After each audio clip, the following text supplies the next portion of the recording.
Paulo Alves, em que estado é que está a nossa democracia?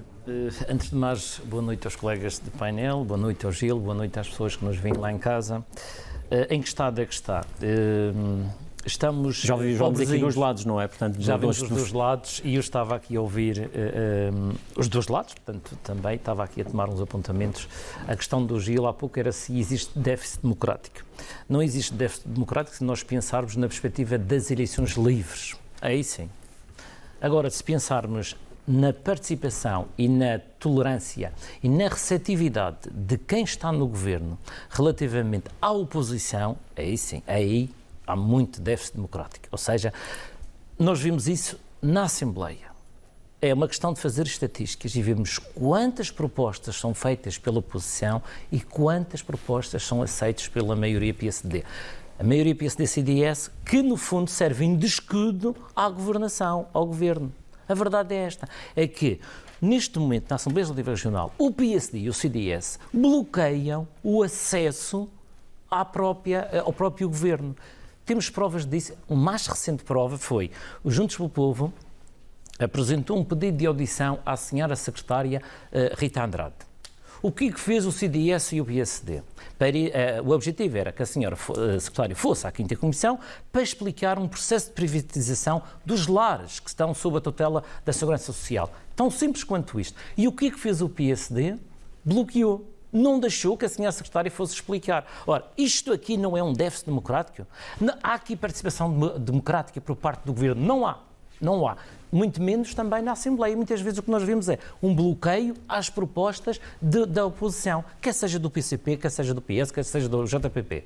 E quantas vezes apresentamos propostas, as propostas são chumbadas, meses depois, ou na sessão legislativa seguinte, o PSD apresenta uma análoga, uma idêntica.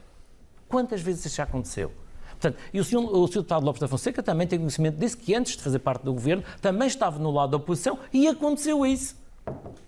Portanto, aqui vemos que há um bloqueio por parte da maioria relativamente Mas esta maioria não terá um comportamento idêntico a outras maiorias? Podemos dar o exemplo do país, por exemplo?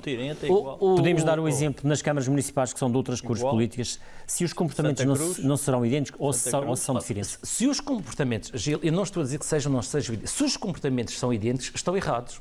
Aqui a crítica é que se for isso, eventualmente estaremos talvez perante a falta de maturidade democrática de quem muitas vezes desempenha cargos desta natureza. Está bem, mas a falta de maturidade democrática acaba por, no fundo, num déficit democrático, levar a um déficit democrático. Aqui o déficit democrático mais do ponto de vista participativo de quem está do outro lado, quem é da oposição.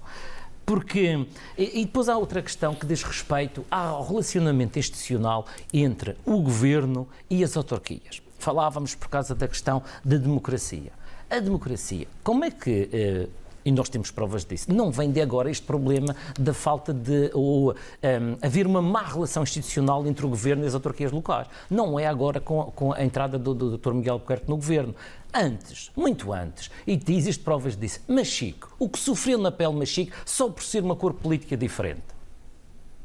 Ao longo dos anos, todos nós sabemos o bloqueio que houve ao nível de investimento do próprio governo em Machico.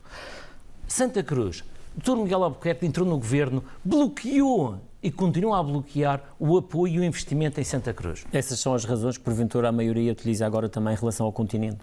Exatamente. Já uma vez eu aqui falei nisso, que é a atitude, no fundo, o que o Dr. Miguel Albuquerque está a sentir relativamente ao Governo da República, ao Dr. António Costa, é exatamente aquilo que as autarquias que são de uma cor diferente do PSD sentem relativamente ao Governo. É aquela distância, as promessas e o adiamento daquilo que se promete, portanto, e assim sucessivamente. Ou seja, é esta falta também de abertura democrática e de receptividade para os partidos políticos de outras cores políticas. Porque a verdade é que de abril nasceu também a autonomia, nasceu a liberdade, nasceu a democracia participativa, mas nasceram os partidos políticos. E o facto de ter esta atitude, esta forma de agir relativamente àqueles que não são da mesma cor política ou que não estão no governo, portanto, é uma atitude de falta de democracia. O PSD e o CDS não o sentem e podem dizer que não há falta de democracia na Madeira. Podem dizer porquê? Porque as autarquias que são do PSD e do CDS são beneficiadas pelo investimento do próprio governo.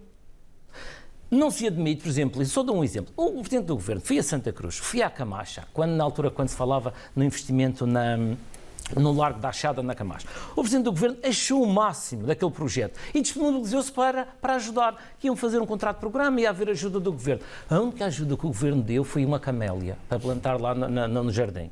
Portanto, isto é ridículo, não faz sentido nenhum. Não há aqui uma discriminação política relativamente às autarquias de cor diferente. Existe. Existiu relativamente a Machico, existe em relação a Santa Cruz, existe em relação à Ponta de Sol. Portanto, os partidos políticos que estão a governar nas autarquias, que não são da mesma cor política do PSD, são penalizados ao nível do investimento dessas mesmas autarquias. Paulo Alves, de que forma é que de facto devemos olhar para a frente? Devemos olhar para a frente porque a sociedade está em constante mudança. E o que aconteceu em 74 é, no fundo, uma abertura do ponto de vista democrático, do ponto de vista, como já aqui falamos, da democracia participativa e na constituição dos partidos e esta liberdade toda que chegou àquilo que temos hoje. Mas eu só gostava de lembrar, Sr. Deputado Walter, que se foi o PSD que esteve no governo durante 45 anos, tinha que ser o PSD a fazer. Depois, Sr. Deputado... E fizemos? E fez. Depois, há que lembrar que o PSD fez, mas lembro que muito do que foi feito foram com fundos comunitários. O PSD parece que assume como se fosse o as da gestão e que geria, portanto, aquilo é tudo o orçamento do governo. Veja-se os dinheiros que vieram da Comunidade Europeia. Mas se tivesse outro partido a governar, também teria feito o mesmo. Mas aqui não há mérito de quem governa, nomeadamente nas negociações, para ter esses fundos? Há mérito de quem governa, mas também nada garante que se tivesse o JPP, o PS ou o CDS, outro partido a governar, também não teria conseguido as verbas. Ninguém pode dizer que não conseguiria. No fundo isto não posso dizer que não conseguiria, tal como... Portanto, o PSD não fez mais do que o seu dever. Do que o seu dever. Exatamente. Se o PSD está a governar, se o PSD conseguia as verbas, o PSD aplicou-as. A questão que se coloca é a aplicabilidade das verbas de forma errada. E aí, quantas e quantas vezes a oposição alertou, chamou a atenção. E o que é que fez o governo? Orelhas mocas. Diz, isto é da oposição, eles vão-se calar. E continua, e há aqui que persiste o erro, e continua o PSD, agora em coligação com o CDS, a ter essa postura, que é quando se alerta para situações que não estão corretas, fazem orelhas mocas, porque vem da oposição, não interessa. E depois, com o tempo, o povo há de esquecer. E no momento das eleições, lá está o PSD a fazer a sua campanha, as suas ofertas e depois para cativar os votos. Portanto, isto é a política que tem acontecido nos últimos anos. É verdade que houve governação, fez-se muito, eu já falei nisso na minha intervenção e disse, houve desenvolvimento, a Madeira desenvolveu-se, construiu-se estradas, construiu-se escolas, construiu-se centros de saúde, mas também fez-se muita coisa má. Fez Marinho do lado de baixo, quantas pessoas, na altura, quantas pessoas técnicos e tudo, especialistas, disseram para não se persistir no erro. O que é que fez o governo? Depois de ter injetado, depois de ter sido destruído, volta a injetar ali mais uns milhões de euros. O que é que fez o governo nas algas, na fábrica de algas no Porto Santo? Foi dito, o Rafael já está cansado de dizer, o governo sempre a dizer que está errado, que afinal vai haver retorno, vai haver retorno daquele investimento, 45 milhões, não há retorno nenhum. Recentemente a empresa de eletricidade vem dizer que não precisa daquilo para nada, que não precisam, portanto é dinheiro jogado fora. Quem diz aquilo, diz outros investimentos. O deputado Rui Caetano estava a falar no helioporto no Porto Menezes. Qual foi a utilização do helioporto no Porto Menezes? Nada. Nenhuma. Portanto, e há um certo número de investimentos que foram dinheiros gastos e que são dinheiros dos contribuintes. E por isso que deu no que deu, foi necessário recorrermos ao PAEF, foi necessário, houve a ocultação de uma dívida de mais de 6 mil milhões de euros que nós contribuintes estamos a pagar e vamos a pagar por mais gerações para adiante e continuamos a cometer os mesmos erros. O PRR, oxalá eu esteja enganado, mas as verbas provenientes do PRR, a movimentação que está a acontecer, voltamos à febre do botão. Uma vez já aqui falámos por causa dos milhões que vêm para a aquisição de imóveis para o Instituto de Habitação. O investimento que vai ser feito tem que ser feito até o final do ano, tem que ser a aquisição desses imóveis.